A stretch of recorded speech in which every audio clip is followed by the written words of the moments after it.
The Douglas and Nancy Barnhart Cancer Center is part of the Sharp Chula Vista Medical Campus. This is the radiation therapy treatment room, and this is the linear accelerator.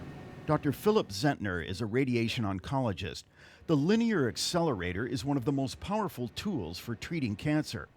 The machine uses high-energy X-rays to destroy cancer cells. Dr. Zentner says he can attack tumors with sub-millimeter accuracy. And so we can treat really small lesions, we can treat brain lesions, we can treat very sophisticated treatments with this machine. And we can also do things that are really, really simple. Radiation therapy can be used in combination with surgery and chemotherapy to treat cancer. But as Zentner explains, it's also used to help ease the pain of patients whose cancer is too far gone. And in those cases, the primary endpoint is really about comfort care, about how do we make this patient comfortable.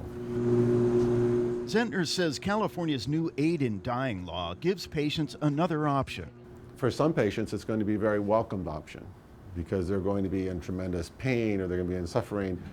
And for those of us who have witnessed patients go through this process,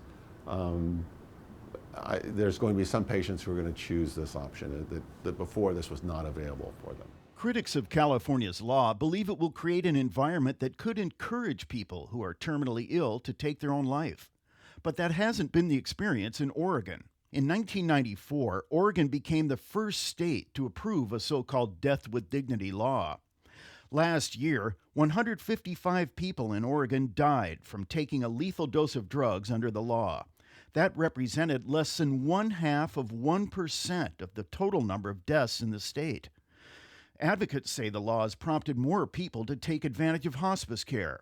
In fact, Medicare data reveals in 2013, Oregon had the 6th highest utilization of hospice care in the nation. Supporters hope California's law will lead to similar trends here, and they hope it will compel doctors to become more comfortable talking about death. Scripps has its own hospice. Okay. Dr. Holly Yang specializes in hospice medicine and palliative care at Scripps Health. She says doctors don't get much training in having end-of-life discussions. Yang says, as a result, they often do a disservice to terminally ill patients who have questions about what lies ahead. And we simply just say, oh gosh, I feel sorry for you, here's a prescription. Or we say, I don't do that, sorry, don't talk to me about that. That doesn't actually address the root cause of why they're asking. It doesn't get to the heart of the matter, which is I'm in a vulnerable place, I'm worried, and my family needs help, and so do I. Dr. Robert Wales is a pain management specialist with offices in Oceanside and Encinitas. He says in other states with aid in dying laws, more people have requested a lethal dose of drugs than have actually taken them. But I think that's a good reflection of one of the reasons why patients want to have this available, is just to have control, to have that option.